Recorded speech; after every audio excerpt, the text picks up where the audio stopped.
오늘의 하늘 말씀은 제1성서의 이사야와 제2성서의 사도행전입니다. 먼저 이사야 43장 1절에서 7절을 읽겠습니다.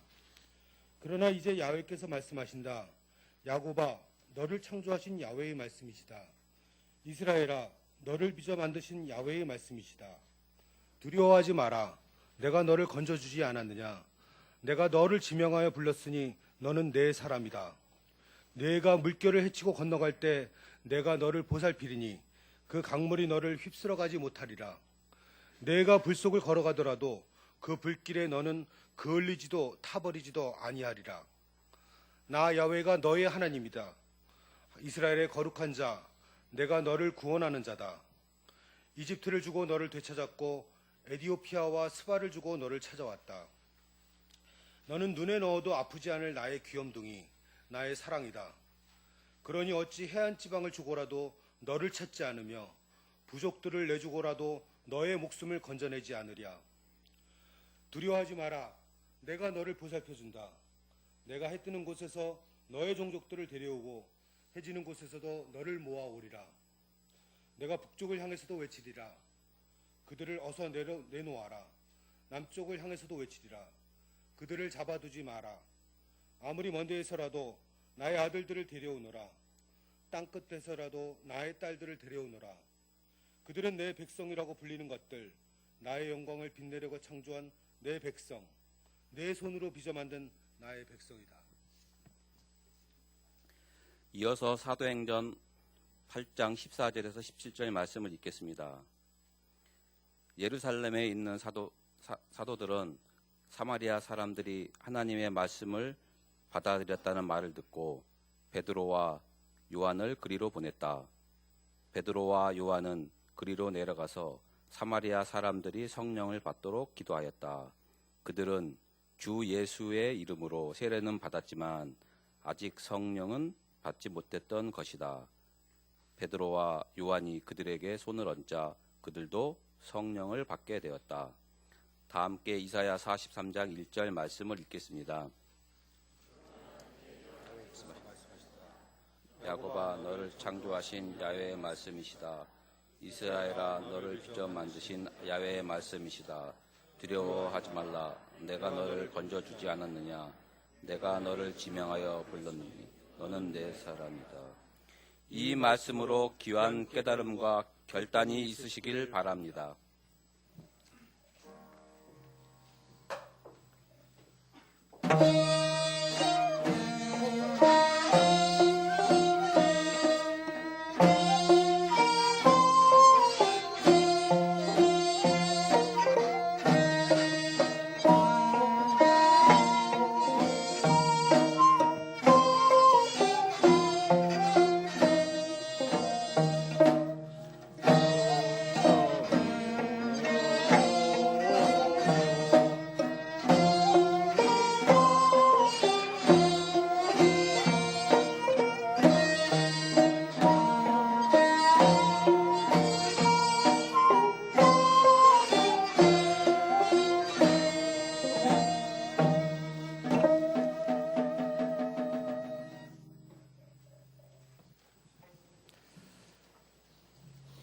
복음서의 말씀입니다. 귀로 들으시기 바랍니다. 백성들은 그리스도를 기다리고 있던 터였으므로 요한을 보고 모두들 속으로 그가 혹시 그리스도가 아닐까 하고 생각하였다. 그러나 요한은 모든 사람에게 이렇게 말하였다. 나는 너희에게 물로 세례를 베풀지만 이제 멀지 않아 성령과 불로 세례를 베푸실 분이 오신다. 그분은 나보다 더 훌륭한 분이어서 나는 그분의 신발끈을 풀어드릴 자격조차 없다. 그분은 손에 키를 들고 다작 마당의 곡식을 깨끗이 가려 알곡은 모아 곡간에 들이고 쭉정이는 꺼지지 않는 불에 태우실 것이다.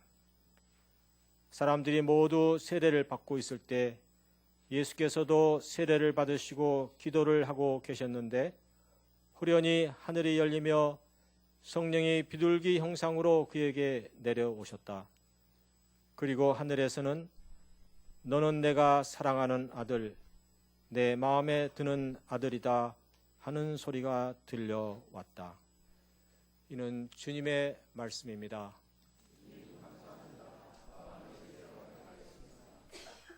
자리에 앉으시기 바랍니다.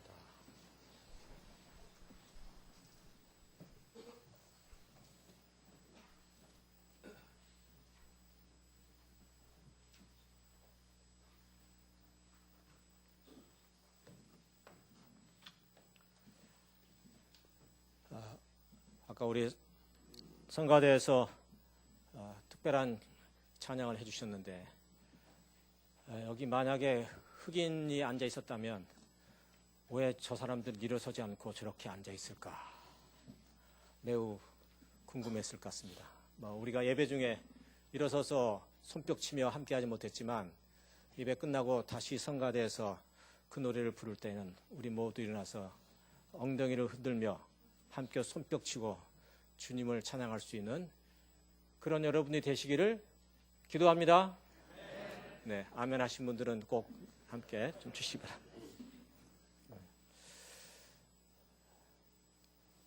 우리가 새해를 맞이했지만 여러분이 잘 아시는 대로 2주 전에 터져나온 종군 위안부 한일 졸속 협약으로 인한 우리가 받은 충격과 혼란이 채 가시기도 전에 지난주에는 북조선의 전격적인 수소폭탄 실험이 있었고 이에 대한 대응으로 우리 남쪽에서는 대북 확성기 방송이 시작되었습니다. 이 땅에 태어나면서부터 평생 동안 훈련받은 전쟁 위기 공포 면역력으로 인해 우리의 일상생활은 조금도 변함이 없고 언론은 마치 천지가 뒤집어지기라도 호들갑을 떨지만 우리는 이건 모두 잠시 지나면 곧 사라질 것이라고 생각합니다. 왜냐하면 한반도 안에서의 전쟁은 어차피 죽을 것, 너 죽고 나 죽자 라는 마카파식의 미치가기가 아니고서는 결코 선택할 수 있는 길이 아니기 때문입니다. 지금은 굳이 핵이 아니라 하더라도 230km라는 좁은 거리 안에 100만이 넘는 군인과 각종 현대식 대량 살상 무기가 서로 대치하고 있는 세계에서 가장 위험한 이 한반도 지역 안에서 전쟁은 거의 불가하기 때문입니다. 물론 일어날 수 있습니다. 그러나 일어났다 하면 그것은 모두가 끝이 되는 것입니다. 4차 핵실험 이후 또다시 제재를 말하고 있지만 지금까지 60년 이상 진행된 대북 제재는 효과를 발휘한 것이 하나도 없습니다. 오히려 외부로부터의 압박으로 인해 북의 정권은 더욱 단단해졌습니다. 이 점에서 김대중 대통령의 햇볕 정책은 북에서 듣기에는 거북한 이름이지만 매우 타당한 외교 정책이었습니다. 북이 수소폭탄 개발을 했다고 해서 북을 일방적으로 비난할 수는 없습니다. 북은 지금까지 미국을 향해 정전협정을 폐지하고 평화협정을 체결하자는 요구를 계속 요구해왔고 그렇지 않는다면 우리는 계속 핵무기를 더 발전시켜 나갈 것이라는 얘기를 공공연히 해왔고 이미 수소탄 개발에 대해서도 공식적인 언급을 한 바 있습니다. 다만 여기에 남한 정부가 북에서 하는 얘기를 모두 허풍으로 간주해온 잘못이 있는 것이죠. 왜 자기가 말하면 진실이고 남이 말하면 거짓이나 허풍이 되는지 잘 모르겠습니다. 지금도 남한 당국은 그게 수소폭탄이 아닌 증폭 핵폭탄일 것이라고 그 결과를 낮춰 말하고 있지만 그게 수소탄이든 증폭 핵탄이든 아니면 재래식 핵폭탄이든 한두 방만 서울에 떨어지면 서울 시민 대부분이 사망할 것이라는 사실은 변함이 없습니다. 그럼에도 권력을 잡은 자들은 본질을 흐리는 말장난을 하고 있고 우리 어리석은 백성들은 거기에 고개를 끄덕이고 있습니다. 언론은 핵탄두를 장착한 장거리 미사일을 계속 개발할 수 있느냐는 질문들을 하고 있는데 이미 인공위성을 쌓아 올린 북조선이 장거리 미사일을 갖지 못할 이유가 없죠. 미국이나 남한의 군사 전문가들은 사실을 다 알고 있으면서도 자존심 때문에 북조선의 과학 기술력을 낮추어 말하고 있습니다. 몇 년 전 북조선이 인공위성 발사에 성공했다고 발표했을 때 남한 정부는 거짓이라고 말했습니다. 2년 전 북을 다녀온 한 외국인의 말에 의하면 자신의 핸드폰에 북에서 제공하는 심카드를 갈아 끼우면 남한을 제외하고 모든 세계와 어느 나라든 통화를 할 수 있다. 그리고 자기가 시골 구석구석을 자기 하는 일 때문에 시골 구석구석을 다녔는데 전기가 들어오지 않는 그 시골 농촌에서도 다 전화기가 된다. 그건 무엇을 의미합니까? 우리는 전기가 들어오지 않으면 전화기가 통화가 되지 않습니다. 왜냐하면 지상국이 있어야 되죠. 북은 지상국이 필요가 없는 나라입니다. 왜요? 인공위성으로 전화를 하기 때문입니다. 우리도 비싼 돈 내면 세계 어디서나 쓸 수 있는 인공위성 전화기 사용할 수 있습니다. 비싸서 우리가 못 쓰는 거죠. 이 말은 자체 통신망을 북이 갖고 있다는 것을 의미합니다. 그래서 아프리카의 세 번째 산유국인 적도기니는 세계 모든 통신망을 장악하고 있는 미국의 통제망으로부터 벗어나기 위해서 북조선과 30억 달러의 자국 통신망 설립을 계약을 지난해 맺었습니다. 지금 우리는 북에 대해서 전혀 알지 못하고 있습니다.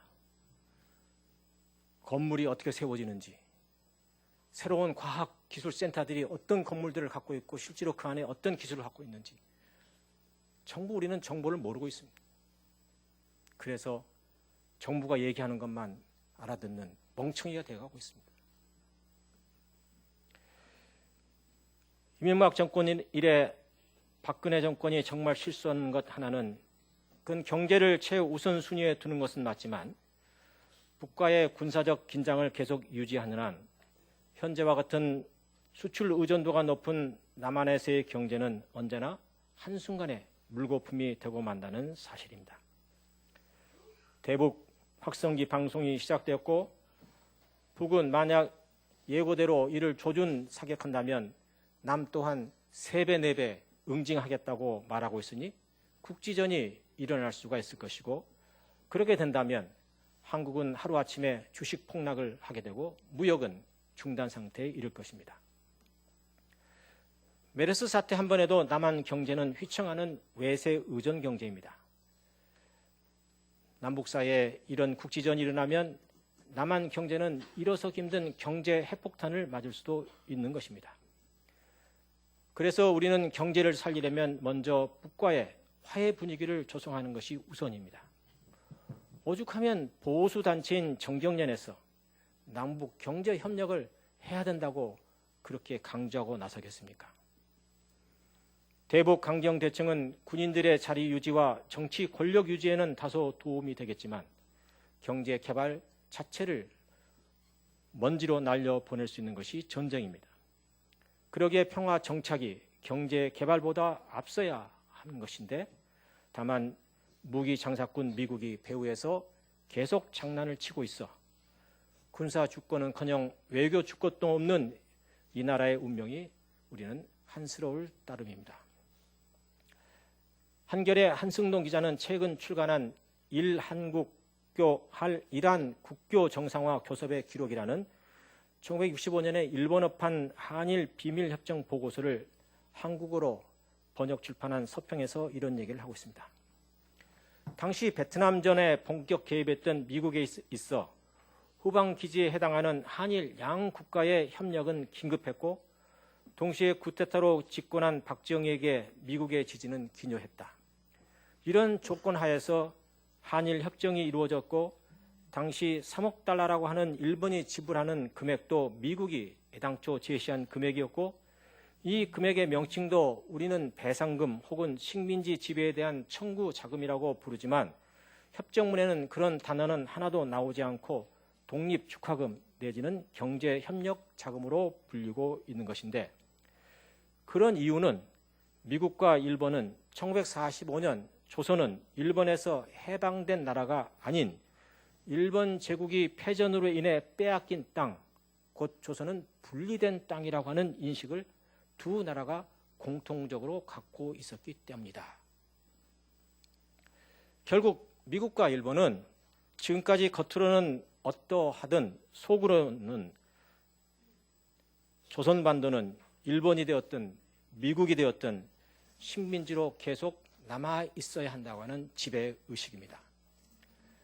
그래서 1945년 8월 15일 일본의 패망과 더불어서 조선 총독부에 걸려있던 일장기가 내려가고 태극기가 올라갔지만 그 다음날 바로 태극기는 다시금 내려가고 성조기가 대신 올라간 사실과도 우리는 그것이 왜 그러한지 이해가 되는 것입니다. 현재도 남한의 군 통제권을 여전히 주한미군 사령관이 쥐고 있는 이유입니다. 미국은 물론이고 세계 여러 나라들은 결코 우리 남한을 진정한 독립국가로 인정하지 않고 있습니다. 언론이 얘기하는 대로 미국의 애완견 또는 똘마니의 국가로 여기고 있습니다. 물론 노무현 대통령의 계획대로 진행됐더라면 지금 우리나라는 군사 주권을 되찾을 수 있었습니다. 그런데 박근혜 씨가 이를 시한도 정하지 않은 채 뒤로 밀어버렸습니다. 그건 미국의 압력에 의한 것이고 특히 박근혜 씨가 여기에 쉽게 동의한 이유는 20대의 양 부모님이 총격에 의해 살해당한 이후 평생 동안 무의식의 죽음 공포의식 속에서 살아왔고 또한 혹 있을지 모를 군사 쿠데타를 미연에 방지하기 위해서 미군에게 군 통제권을 넘겨버린 것입니다. 우리가 아는 대로 집권 2년이 넘었지만 국민을 대상으로 공식 석상에서 기자회견 제대로 한 적이 없습니다.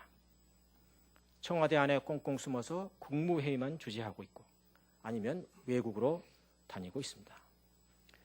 사회주의 국가라는 북조선의 김정은 위원장은 나라 곳곳을 다니면서 작년만도 현장 지도를 100번도 넘게 했다고 하는데 자유주의 국가라고 부르는 이 나라에서는 뭐가 무서운지 대통령은 국민들의 삶의 현장에 나와 손을 맞잡는 경우가 거의 없습니다.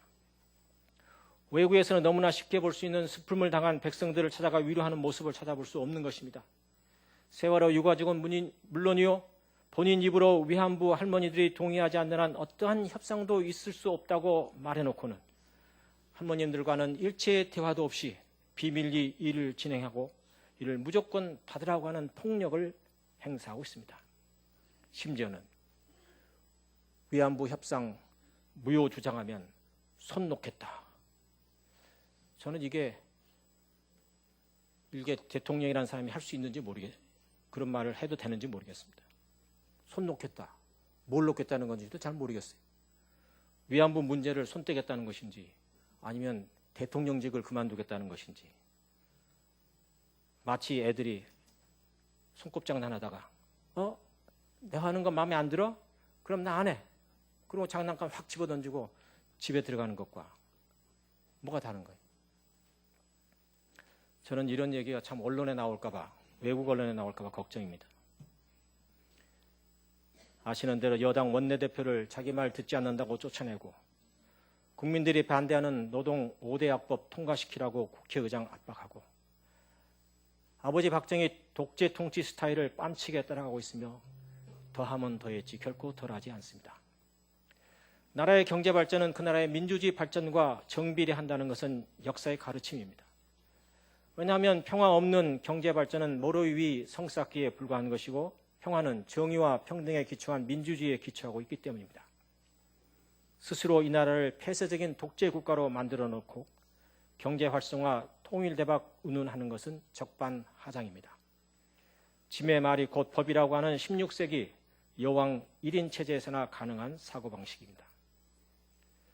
이제 겨우 2010년 1월 10일입니다마는 새해라는 단어를 쓰기조차 부끄러운 오늘입니다. 저는 제발 부탁하건대 더 큰 사고 저지르지 말고 그냥 임기 마칠 때까지 아무것도 하지 말고 청와대 안에서 그냥 조용히 살다 나왔으면 제일 좋겠습니다. 누가 그런 말을 신문에다 썼더군요. 박근혜 씨는 아버지 밑에서 충성하던 사람들이 이후 정권 하에서 아부하며 처신하는 그 배반을 보고 13년 동안 뼈를 깎는 와신 상담을 해온 사람이다. 그러기에 지금 자기의 말에 무조건 복종하지 않는 사람들은 의견이 다른 사람으로 보는 것이 아니라 배신자라고 보고 철저하게 응징하는 것이다. 주위의 정치인만 그런 것이 아니라 일반 백성에까지도 그렇게 하고 있어서 1인 시위는 물론 거리 행진에 참여한 사람들을 경찰 조사에 나오라고 하는 겁박을 지금 하고 있습니다. 집회와 거리 시위는 합법적인 일이자 국민의 권리입니다.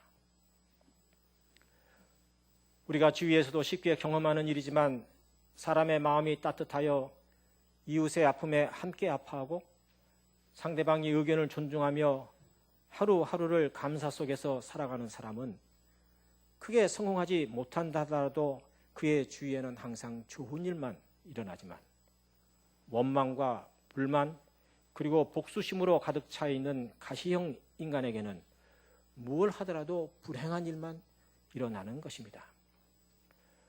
불행히도 우리는 후자형이 권력을 쥐고 흔드는 시대를 살아가고 있습니다. 그런데 역사는 말하기를 이런 독재형 통치자들은 권력을 놓으면 자신이 죽는다고 생각하기에 권력을 결코 놓지 않으려 한다고 말합니다. 멀리 세계 역사를 돌이켜 볼 필요도 없습니다. 우리 역사 안에서만도 이승만이나 박정희가 헌법을 고쳐서라도 영구 집권을 꾀하려고 했던 것도 그 이유이고 전두환이나 이명박이가 자신이 저지른 부정부패를 철저하게 보호하기 위해서 자기 편 사람을 어떠한 불법을 저질러서라도 후계자로 앉히는 것은 바로 그 때문입니다.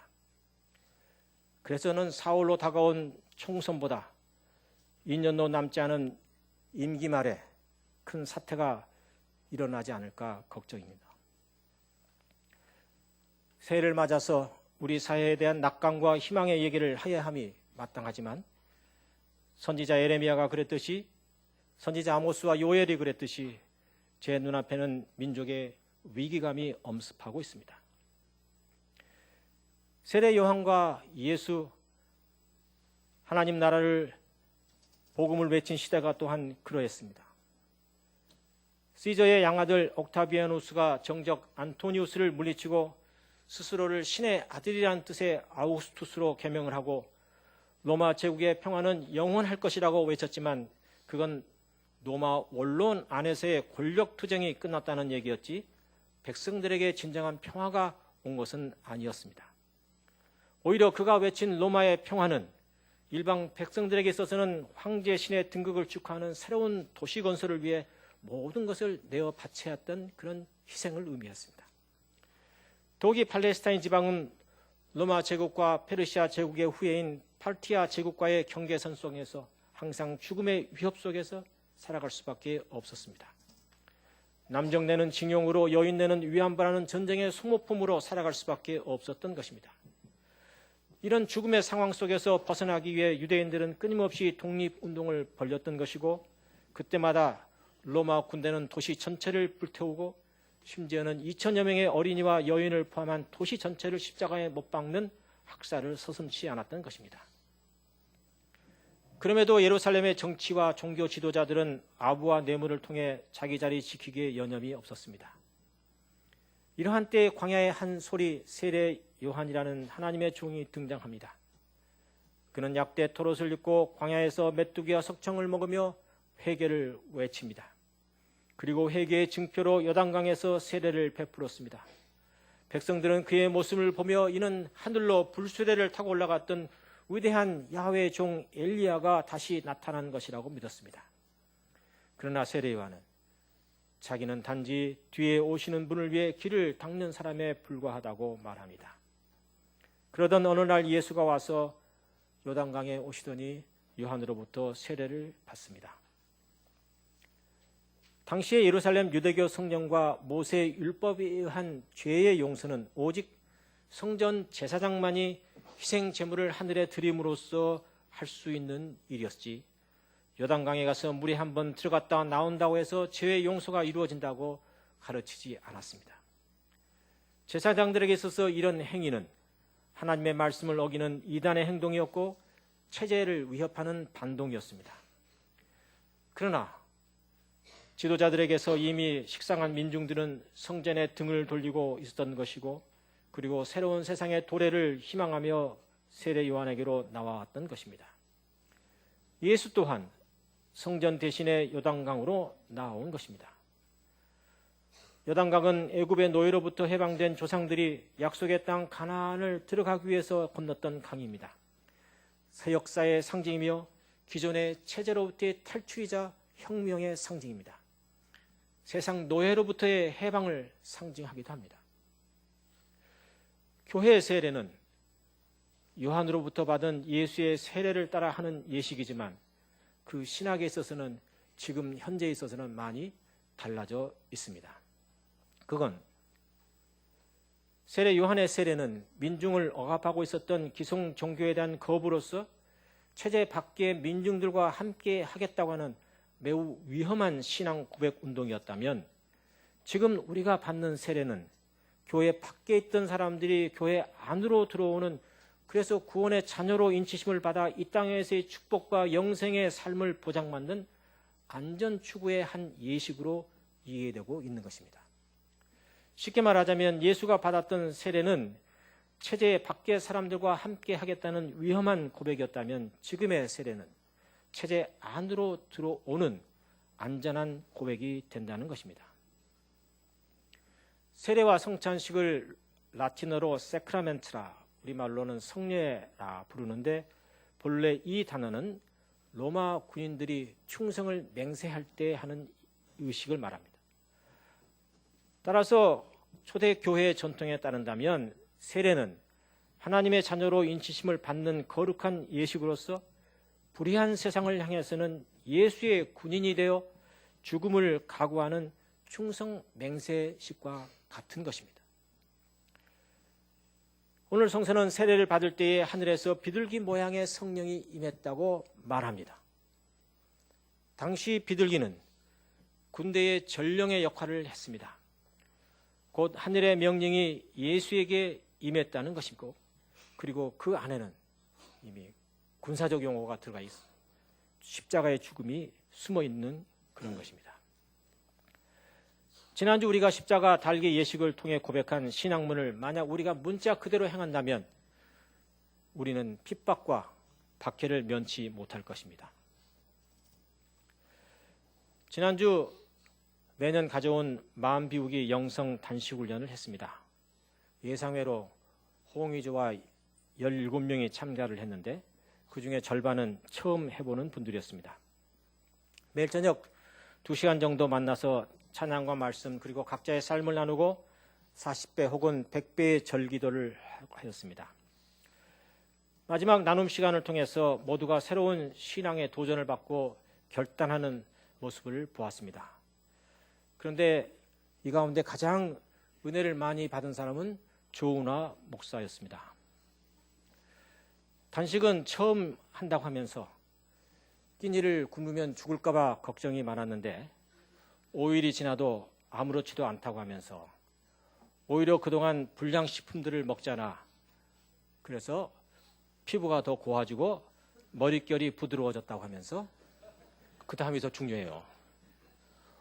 봄, 가을 2번에 계속 하면 좋겠다는 발언을 했습니다. 여기저기서 환호소리가 나오고 3명의 참가자가 이미 나왔습니다. 사실 저는 이번 훈련을 시작하면서 후임 목사님이 이것을 이어가지 않으면 이제 영성 단식은 향림교회 안에서 없어질 것이다. 이어간다 하더라도 어차피 내년에는 제가 없으니까 내년에는 새 단식이 없을 것이라고 예견을 했는데 하나님께서는 1년에 한 번도 아닌 2번, 3번을 할 수 있도록 이끄셨습니다. 그래서 계획은 사람이 하지만 일의 결과는 하나님이 이루신다는 잠언서의 말씀을 다시 한번 확인하면서 언제나 사람의 생각을 넘어서서 활동하시는 하나님께 영광을 돌립니다. 아멘 하신 분들 단식 좀 하세요. 네. 단식이나 세례나 그 의미에 있어서는 일치합니다. 새로운 세상을 꿈꾸며 새로운 인간이 되어보겠다고 하는 그런 결단의 목적이죠.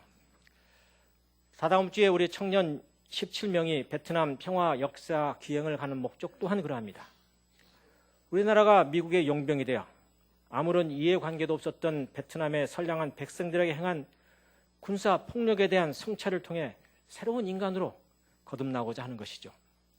이 성찰 안에는 고자이 마을의 380여 명의 노인과 여성과 어린아이들을 모조리 불살라 태워버린 한국군의 만행도 포함되어 있고, 요즘 우리가 일본에게 사죄를 요구하는 종군 위안부 같은 베트남 여성들에 대한 성폭력도 포함되어 있습니다.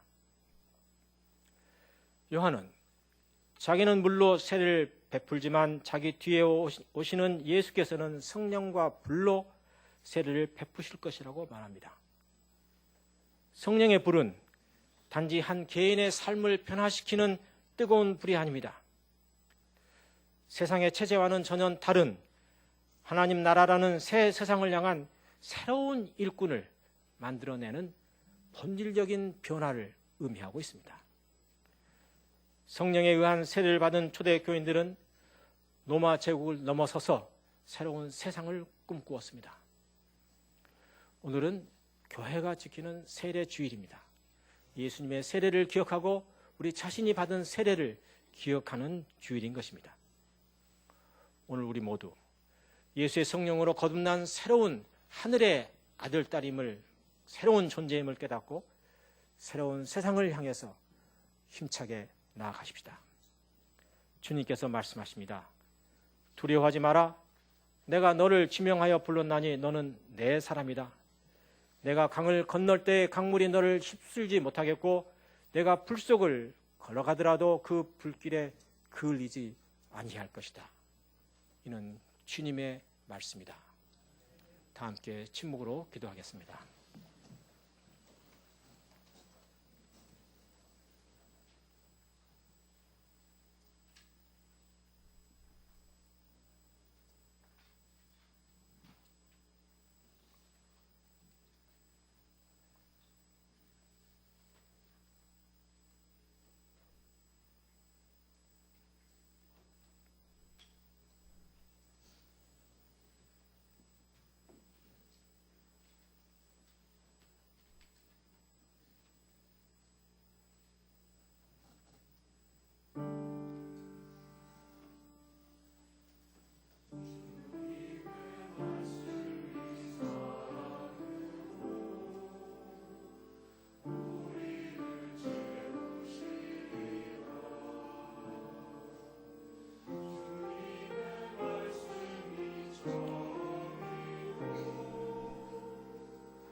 찬송 부르실 때 십자가 안 다신 분들은 올라오셔서 십자가 달아주시기 바랍니다.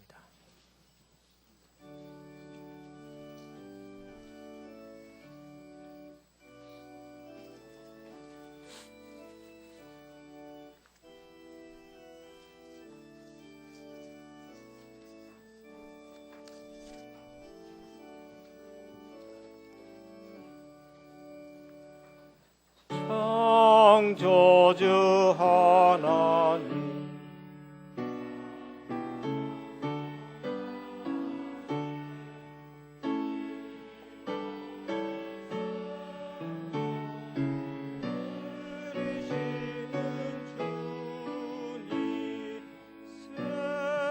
세례를 베푸사 자녀 삼으시니 주 앞에 나오네.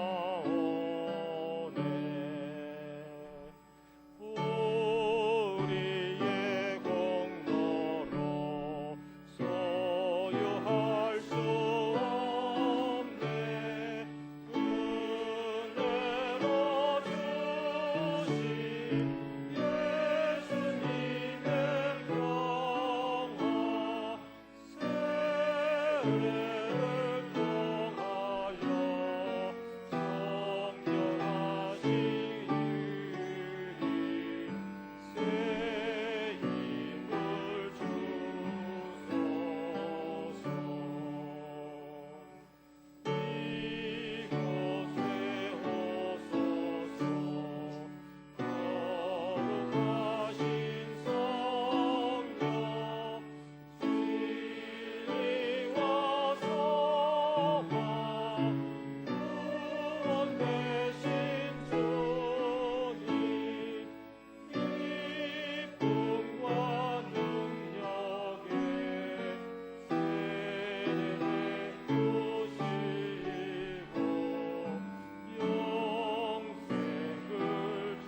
네, 이 시간에는